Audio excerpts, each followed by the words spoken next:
الحمد لله وكفى وسلام على عباده الذين اصطفى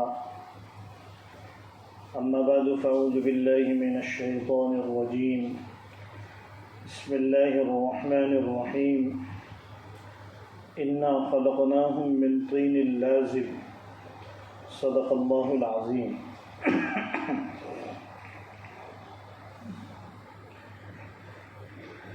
قرآن کریم میں اللہ تبارک و تعالیٰ نے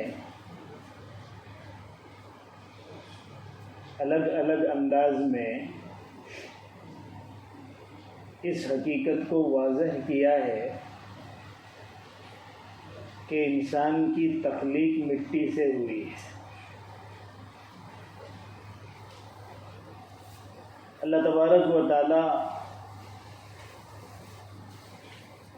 اپنے عمل کی حکمت کو جانتے ہیں،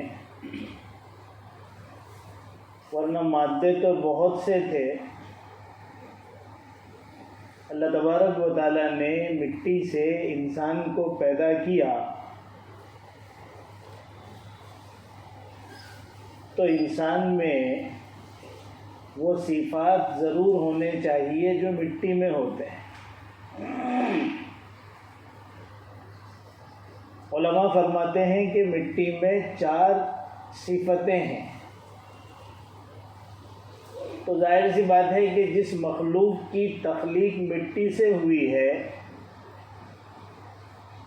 اس میں بھی یہ صفتیں موجود ہونا چاہیے۔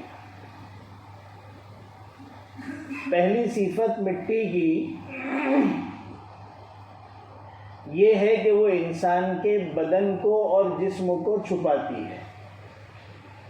جب انسان مر جاتا ہے تو اس کو مٹی میں دفن کیا جاتا ہے اور وہ اپنے اعمال کے ساتھ مٹی میں دفن ہو جاتا ہے۔ اس کے ساتھ کیا معاملات ہو رہے ہیں کسی کو پتہ نہیں ہوتا، مٹی نے اسے چھپا دیا۔ اس سے پتہ یہ چلا کہ مٹی میں ستر پوشی کی صفت ہے۔ اللہ تعالیٰ ستار ہیں، عیبوں کو چھپانے والے ہیں۔ مٹی بھی بندے کو چھپا دیتی ہے، اس وجہ سے مٹی سے جو مخلوق یعنی انسان پیدا ہوا ہے اسے بھی اپنے اندر اس صفت کو پیدا کرنا چاہیے کہ وہ لوگوں کے عیبوں کو چھپائے، لوگوں کے عیبوں کے پیچھے نہ پڑے۔ وَلَا تَجَسَّسُوا، قرآن کا حکم ہے کہ لوگوں کی ٹوہ میں نہ رہیں، ان کے عیبوں کو تلاش کرتے نہ پھریں۔ احادیث میں بھی اس سلسلے میں بڑے واضح احکام موجود ہیں کہ لوگوں کے ساتھ خوشخبری والا معاملہ کرو، لوگوں کے ساتھ آسانی والا معاملہ کرو، لوگوں کے ساتھ تنگی والا معاملہ نہ کرو، اور لوگوں کے عیبوں کے پیچھے مت پڑو۔ آپ کو کسی کے بارے میں عیب پتہ ہے، آپ کو ایسا لگتا ہے کہ اسے اس سلسلے میں بتانا ضروری ہے، اس کی اصلاح ضروری ہے، تو آپ اپنے طور پر انفرادی طور پر مل لیجئے اور اچھے انداز میں حالات کو دیکھتے ہوئے اچھی نیت کے ساتھ اس سے اپنی بات پہنچا دیجئے۔ اب اگر وہ عمل کرے تو ٹھیک ہے، اور نہ عمل کرے تو آپ نے اپنا کام پورا کر دیا۔ یہ کام تو ہوتا نہیں ہے، اور پھر بغیر تحقیق کے لوگوں کی باتوں کو سن کر لوگوں میں بات پھیلانا شروع کر دیا جاتا ہے۔ یہ بہت بڑا گناہ ہے، خاص کر آج کے دور میں تو یہ بہت عام ہو گیا ہے سوشل میڈیا کے ذریعے۔ اسی وجہ سے بار بار ہمارے بڑے علماء کی طرف سے یہ بات کہی جا رہی ہے کہ بھئی پہلے تحقیق کرو، اس کے بعد فارورڈ کرو۔ اللہ تبارک و تعالیٰ نے مٹی میں یہ صلاحیت رکھی ہے کہ وہ لوگوں کے عیبوں کو چھپاتی ہے۔ دیکھیے اللہ تعالیٰ نے مٹی میں کیسی کیسی صلاحیت رکھی ہے۔ ایک آدمی اگر کسی ایسی جگہ پر پھنس جائے جہاں پر دشمن ہو اور وہ اسے برہنہ کر دے، بے لباس کر دے، اور نماز کا وقت آ جائے، تو ظاہر سی بات ہے کہ نماز کی شرائط میں ایک شرط سطر کا چھپانا ہے، باوضو ہونا ہے، پاک ہونا ہے۔ اب یہ تو بیچارہ ایسی جگہ پر ہے کہ جہاں کپڑا ہے، نہ کہیں جا سکتا ہے کہ دشمن کھڑا ہے، نہ پانی ہے، نہ کہیں قریب میں کوئی درخت ہے کہ اسی کے پتے سے اپنے جسم کو چھپائے۔ لیکن نماز کی عظمت کو دیکھیے، ایسی حالت میں بھی نماز فرض ہے۔ طریقہ علماء نے بتایا کہ یہ شخص مٹی سے تیمم کر لے۔ اللہ تبارک و تعالیٰ کے اس امت پر احسانات میں ایک احسان یہ بھی ہے کہ اللہ تعالیٰ نے مٹی کو طہور بنا دیا، پاکی حاصل کرنے کا ذریعہ بنا دیا کہ اگر مٹی پانی نہیں ہے تو مٹی سے تیمم کر لو۔ اس سے بڑی جنابت بھی ختم ہو سکتی ہے اور چھوٹی ناپاکی بھی ختم ہو سکتی ہے۔ وضو کی جگہ پر تیمم کر لینے کے بعد یہ تشہد کے انداز میں بیٹھ جائے اور مٹی کو اپنے ارد گرد جمع کرے جہاں تک اس سے ہو سکے، اور اس سے اپنی سطر کو چھپائے اور اس طرح سے نماز کو ادا کرے۔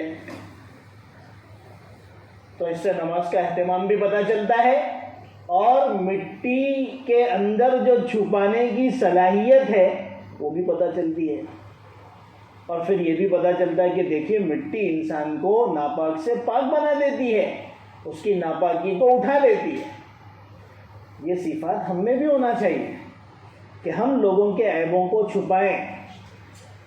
عیب اچھالنا کوئی کمال نہیں ہے، سارے لوگوں کے عیب معلوم ہونے کے بعد اپنے دل میں ان عیبوں کو چھپا کے رکھنا کمال ہے۔ اور اس سلسلے میں ہم فیل ہیں، ہمارا مزاج بگڑا ہوا ہے۔ اللہ تبارک و تعالی ہماری اصلاح فرمائے۔ تو مٹی یہ چاہتی ہے کہ ہم میں یہ صفت پیدا ہو۔ دوسری صفت جو مٹی میں ہے وہ ہے قبولیت کی صفت۔ مٹی میں جذب کرنے کی صلاحیت ہوگی۔ آپ پانی ڈالیے، جذب کر لے گی۔ آپ اس کے اوپر کوئی اور چیز ڈال لیجئے، وہ اس کو اپنے اندر ایبزارب کر لے گی۔ مٹی میں قبولیت کی صلاحیت۔ تو انسان میں بھی اپنے اندر قبولیت کی صلاحیت پیدا کرنا چاہیے، ماننے کی صلاحیت پیدا کرنا چاہیے، لوگوں کی صحیح باتوں کو قبول کرنے کی صلاحیت پیدا کرنا چاہیے۔ آج کے جو بڑے مسائل ہیں ان میں ایک بہت بڑی مصیبت یہ ہے کہ ہم میں قبولیت کی صفت نہیں ہے۔ کوئی کسی کی بات سننے کے لیے تیار، دلائل کے ساتھ قرآن و حدیث کی روشنی میں علماء سلف کے اقوال کے ساتھ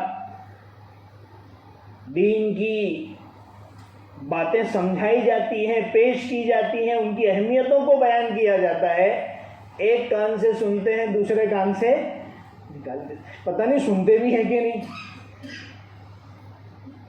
کیونکہ دو طرح کی وجود ہوتی ہے، موجودگی ہوتی ہے۔ ایک ہوتا ہے کہ بھائی جسم تو موجود ہے اور دماغ کہیں اور ہے، تو دونوں جب چیز موجود ہوگی تو کان میں بات صحیح جائے گی۔ تو باتیں تو سن رہے ہیں لیکن دل اور دماغ اس کو قبول نہیں کر رہا ہے، ٹس سے مس ہونے کے لیے تیار نہیں۔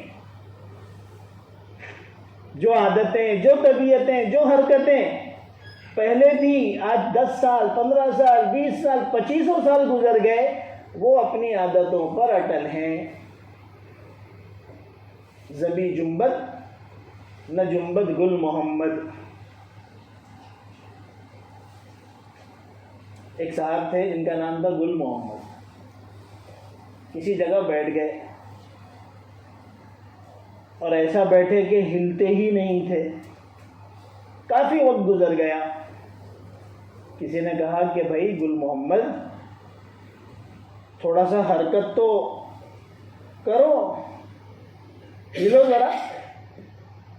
تو گل محمد بھائی نے کہا کہ زمین کو ہلنا ہے تو ہل جائے، گل محمد نہیں ہلے گا.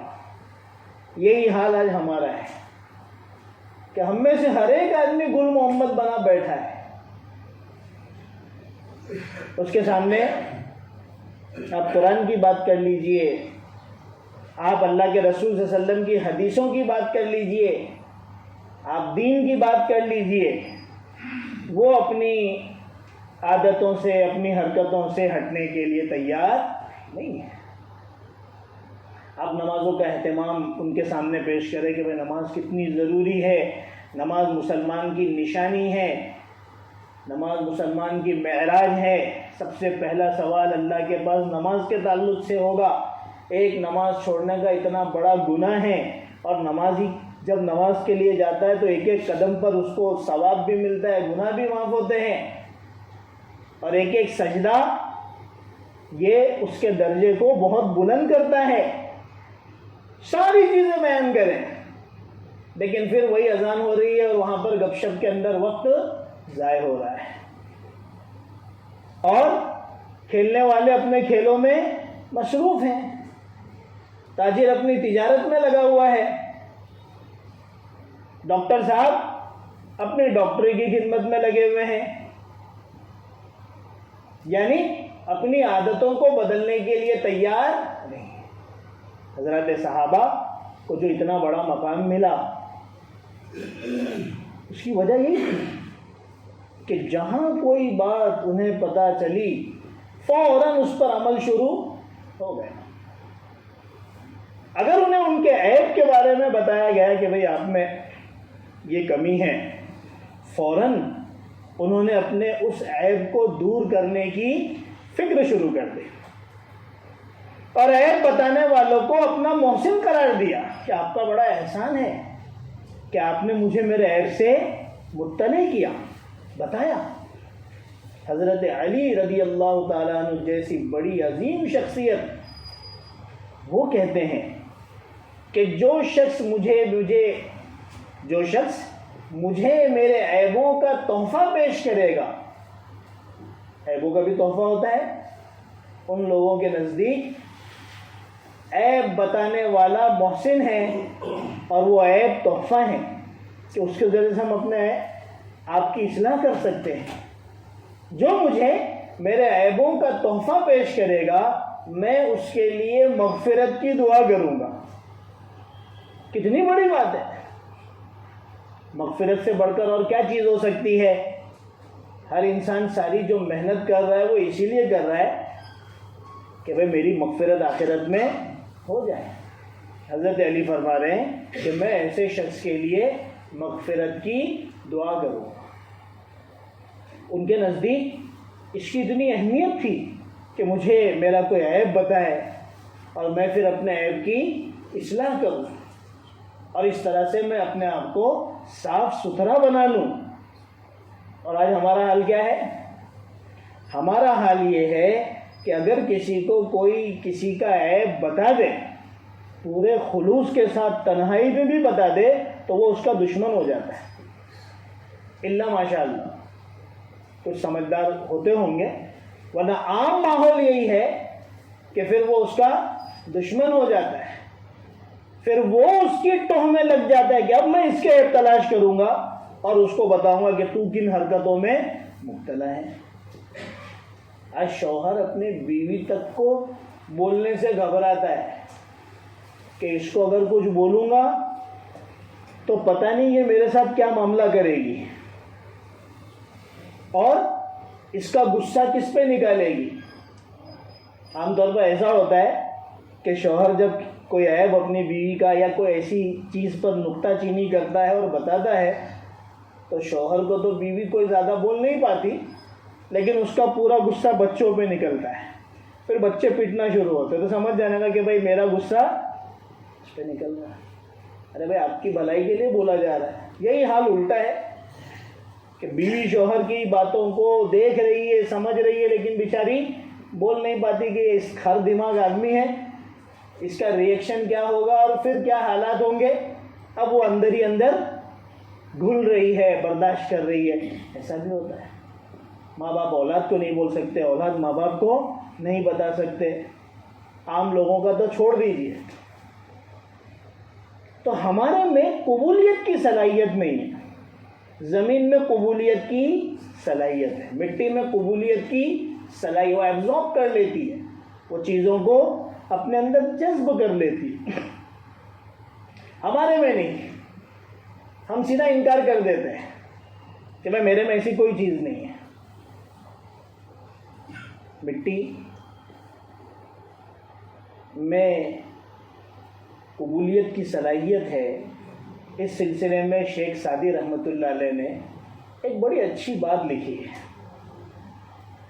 ایک مرتبہ شیخ سعدی فرماتے ہیں کہ میں حمام میں گیا، پہلے زمانے میں حمام ہوا کرتے تھے، حکومتوں کی طرف سے عوام کے لیے حمام بنائے جاتے تھے اپنی ضرورتوں کو پورا، جیسے آج کل شوچالیہ ہے، لیکن آج کل کے شوچالیہ تو اللہ معاف کرے کبھی نوبت آئے وہاں جانے کی، اس زمانے کے حمام بڑے اچھے ہوا کرتے تھے۔ تو اس زمانے میں جب آدمی حمام جا کر واپس لوٹتا تھا تو صابن تو تھا نہیں، مٹیوں سے اپنا ہاتھ صاف کرتا تھا۔ ابھی قریب زمانے تک بھی گاؤں دیہاتوں کے اندر عورتیں اپنے بالوں کو وغیرہ وغیرہ مٹیوں سے صاف کیا کرتی تھی، مٹیوں کی ٹکیاں ہوا کرتی تھی۔ تو وہ فرماتے ہیں کہ میں حمام گیا تو میں نے وہاں مٹی دیکھا، وہ مٹی بڑی خوشبودار تھی۔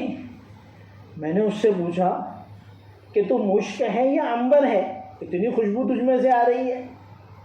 تو اس نے کہا میں تو وہ ناچیز مٹی ہوں، لیکن میں پھولوں کی صحبت میں رہی ہوں۔ پھول مٹی پر گرا، کچھ عرصہ رہا، مٹی نے پھول کی خوشبو کو اپنے اندر جذب کر لیا۔ مٹی میں جذب کی صلاحیت، جس کی وجہ سے مجھ میں خوشبو آ گئی، اور اب مجھے ناظرین اور سارے لوگ استعمال کرتے ہیں۔ تو مٹی میں اللہ تبارک و تعالیٰ نے جذب کی، قبولیت کی صلاحیت رکھی، اور ہمارے اندر وہ صلاحیت نہ کے برابر ہے، ہم جلدی قبول کرنے کے لیے تیار نہیں ہوتے۔ ایک لڑکے نے اپنی ماں سے کہا کہ امی آج میں ایک شرط لگا کر آیا ہوں اور وہ میں ضرور جیتوں گا۔ تو ماں نے پوچھا کہ بیٹا کیا شرط لگایا ہے؟ اس نے کہا کہ میں نے اس بات پر شرط لگائی اور پیسہ لگایا ہے کہ خرگوش کی 3 ٹانگیں ہوتی۔ تو ماں نے کہا کہ بیٹا تیرا پیسہ ہار جائے گا، تو شرط ہار جائے گا، خرگوش کی 3 ٹانگیں نہیں ہوتی ہے۔ تو اس نے بڑا عجیب جواب دیا، اس نے جواب یہ دیا کہ میں ہاروں گا اس وقت جب مانوں گا، میں مانوں گا ہی نہیں، تو پھر ہارنے کا سوال ہی نہیں آتا۔ یہی حال ہمارا ہے، کسی چیز کو ماننا نہیں ہے، یہ چیز اچھی نہیں ہے۔ آدمی کو چاہیے کہ جب حق اور سچائی اس کے سامنے آ جائے، جب اس کے پاس اللہ اور اس کے رسول کی بات آ جائے، یا دنیاوی اعتبار سے جو صحیح باتیں ہیں وہ آ جائے، تو وہ اس کو فوراً قبول کر لے اور اس پر عمل بھی شروع کر دے۔ تو یہ ہے مٹی کی دوسری صفت۔ پہلی صفت تو چھپانا ہے، دوسری صفت جو ہے وہ قبولیت ہے کہ وہ چیزوں کو ایبزارب کرتی ہے۔ مٹی کے اندر ایک تیسری صفت ہے، اور وہ صفت ہے نشو و نما کی، پرورش کی۔ اللہ تعالیٰ نے مٹی عجیب و غریب بنائی ہے، ایک ہی مٹی ہے، ایک ہی جگہ ہے، آپ نے آم کی گٹلی اس میں ڈالی تو آم کا درخت لگ گیا، اسی کے بازو میں آپ نے نیمو کا جھاڑ لگایا تو نیمو اس میں آ گئے، اس کا مزہ کچھ اور ہے، اس کا مزہ کچھ اور ہے۔ آموں کی مختلف قسمیں ہیں، ہر ایک اپنے اپنے لذتوں کے ساتھ، اپنی اپنی شکلوں کے ساتھ اسی مٹی سے پیدا ہو جاتے ہیں۔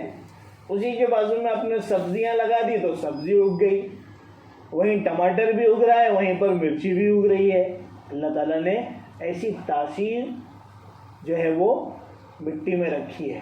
اس کے ذریعے سے اللہ تعالیٰ یہ بتا رہے ہیں کہ انسان کو چاہیے، کیونکہ انسان مٹی سے بنا ہے نا، کہ وہ دوسرے لوگوں کے لیے مفید بنے، فائدہ مند بنے، لوگوں کے لیے مصیبت نہ بنے۔ اللہ تعالیٰ ہمیں بچائے، بعض لوگ مصیبت ہوتے ہیں، بعض پڑوسی مصیبت ہوتے ہیں، بعض ملنے جلنے والے مصیبت ہوتے ہیں، انسان دور بھاگتا ہے کہ وہ ان سے دور رہے، پتہ نہیں یہ کون سی مصیبت کھڑا کر دے گا۔ انسان کو چاہیے کہ وہ خیر بنے۔ الناس معادن کمعادن الذهب والفضة، اللہ کے رسول فرماتے ہیں کہ انسان تو خزانے ہیں، خزانے۔ یہ جو کانیں ہوتی ہیں نا، کانیں جس میں سے یہاں سے کوئلے نکالتے ہیں، اسی طرح سونے اور چاندی کی کوئلے کانیں ہوتی ہیں جس میں سے نکالے جاتے ہیں، لوگوں کو اس سے فائدہ ہوتا ہے۔ تو ایک ایک انسان سونے اور چاندی کی کانوں کی طرح ہے، اس کے ذریعے سے لوگوں کو کیا ہونا چاہیے؟ فائدہ ہونا چاہیے۔ تو ایک صفت جو ہے مٹی میں نشو و نما کی، آپ جو چیز ڈالو گے مٹی اس کو اپنے اندر لے گی، اس کو اچھے سے پرورش کرے گی، اس کو باہر نکالے گی، اور پھر وہ اس لائق ہو جائے گا کہ کبھی پھول دے رہا ہے، کبھی پھل دے رہا ہے، کبھی کوئی فائدہ پہنچا رہا ہے، وہ فائدہ چیز دینے والی بن جاتی ہے۔ یہ مٹی کے اندر اللہ تعالیٰ نے صلاحیت رکھی۔ اسی طریقے سے انسان کو بھی جب وہ مومن اور مسلمان کوئی خیر کی بات سنے، کوئی اچھی بات سنے، تو وہ اس کو نشو و نما دے۔ ایسا نہیں کہ سنا ایک کان سے دوسرے کان سے نکال دیا، نہیں، اب وہ اس کی پرورش کرے اور پھر اس کے اوپر کیا کرے؟ عمل کرے۔ یہ صفت انسان کے اندر ہونا چاہیے۔ چوتھی صفت جو مٹی میں ہوتی ہے وہ ہوتی ہے تواضع کی۔ مٹی میں بڑی انکساری ہے، مٹی کے اندر بڑی تواضع ہے۔ یہی مٹی سے ہم بنے ہیں، انسان جیسا اشرف المخلوقات اللہ نے مٹی سے بنایا، اتنے سارے فائدے ہم کو حاصل ہو رہے ہیں۔ اسی مٹی کے اوپر ہم چپلوں سے جوتوں سے چلتے ہیں، اسی پر پاخانہ پیشاب کرتے ہیں، اسی کے اوپر گندگیاں بہتی ہیں، اسی کے اوپر اپنی ضرورتوں کے لیے بڑے بڑے مکانات بناتے ہیں، مٹی کے سینے کو چیر کر اس سے فائدہ حاصل کرتے ہیں۔ اس کے بدلے میں مٹی ہمارے ساتھ کیا کرتی ہے؟ انہی چیزوں کے بدلے میں وہ ہمیں فائدہ پہنچاتی ہے، ہماری زندگی جینے کے لیے ہمیں غذائیں مہیا کرتی ہے، ہمیں پھل دیتی ہے، ہمیں پھول دیتی ہے، ہمیں سبزیاں دیتی ہے، ہماری ضرورتیں پورا ہوتی۔ یہ ہے تواضع، کہ انسان اپنے آپ کو مٹا دے، کوئی عزت کرے نہ کرے، کوئی سلام کرے نہ کرے، کوئی بڑا کہے نہ کہے۔ بھائی اسی چکر میں تو دنیا میں سب لگے ہوئے ہیں نا، کہ بھائی ہم کو سلوٹ کیا جائے، ہم کو سلام کیا جائے، ہم کو بڑا کہا جائے، ہم کو دیکھا جائے، اور میں ایسا رہوں، اور میرا گھر ایسا ہو، اور میری شکل ایسی ہو، اور میرے کپڑے ایسے ہوں۔ اسی چکر میں ساری دنیا لگی ہوئی ہے، جو کہ کبر کی نشانی ہے۔ مٹی کا تقاضا یہ ہے کہ انسان اپنے اندر تواضع پیدا کرے، اپنے اندر انکساری پیدا کرے۔ اس کے لیے ضروری ہے کہ وہ ساری ان چیزوں کے باوجود لوگوں کو فائدہ اس کی ذات سے لوگوں کو فائدہ پہنچتے رہے۔ اللہ تبارک و تعالیٰ نے تواضع کے اندر بلندی رکھی ہے، تواضع کے اندر اللہ نے عزت رکھی ہے۔ جو شخص اپنے آپ کو بڑا سمجھتا ہے، ساری دنیا اس کو چھوٹا سمجھتی ہے۔ جس انسان میں واقعی تواضع ہوتی ہے، سب اس کے قدموں میں گرے ہوئے ہوتے ہیں۔ تواضع میں ہی اللہ نے رفعت رکھی ہے، من تواضع للہ رفعہ اللہ۔ اور جس میں جتنا حقیقتاً کوئی چیز بھری ہوئی ہوگی نا وہ اتنی جھکی ہوئی ہوگی. آپ درخت کی اس شاخ کو دیکھیں جس پر پھل لدے ہوئے ہیں وہ جھکا ہوا رہے گا، جس پر پھل ہی نہیں وہ بالکل سیدھا کھڑا رہے گا.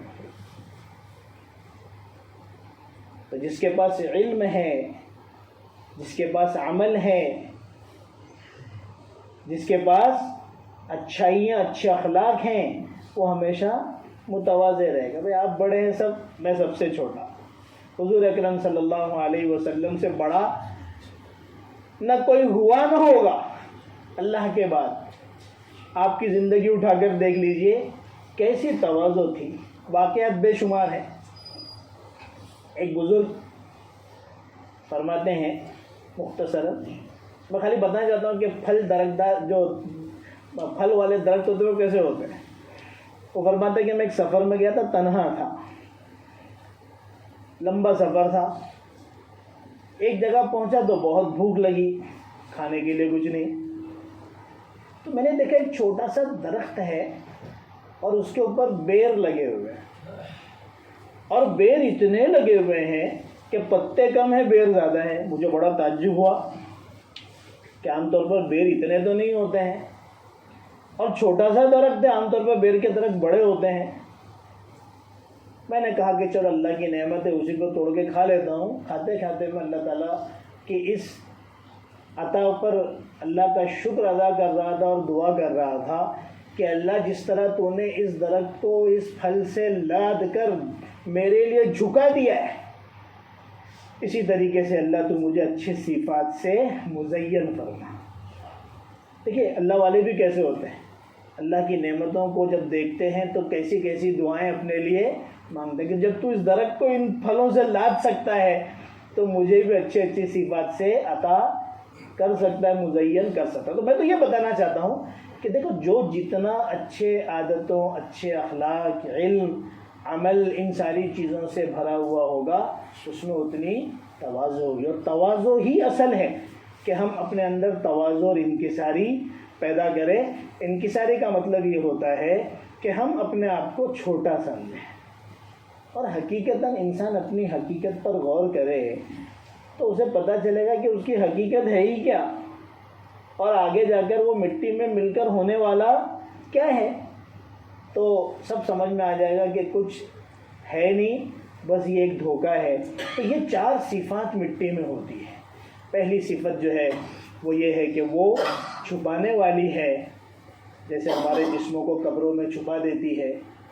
انسان میں یہ صفت ہونا چاہیے کہ وہ لوگوں کے عیبوں کو چھپانے والا ہو، اچھالنے والا نہ ہو.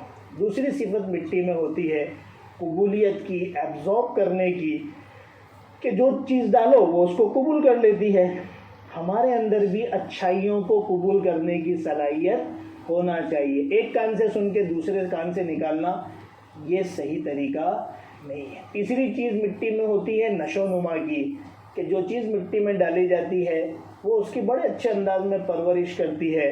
ہمارے پاس بھی جب کوئی خیر کی بات آئے، ہمارے کانوں کے ذریعے سے اندر آئے، تو ہمیں چاہیے کہ وہ خیر کی بات کو ہم پرورش کریں، نشو نما کریں، اور اس پر کیا کریں، ہم عمل کریں. اور چوتھی صفت جو مٹی میں ہوتی ہے وہ تواضع کی ہوتی ہے، کہ مٹی سب کچھ برداشت کرتی ہے اور سب کی اصل ہے، لیکن اس کے باوجود وہ لوگوں کو اپنی ذات سے فائدہ ہی پہنچاتی ہے. وہ انتقام نہیں لیتی، وہ لوگوں کے ساتھ برے سلوک سے پیش نہیں آتی. اللہ تعالی ہم سب میں ہماری اصل جو مٹی ہے اس کی جو صفات ہے ہزاروں، اللہ تعالی ہم سب میں بھی پیدا فرمائے. وآخر دعوانا الحمدللہ رب العالمین.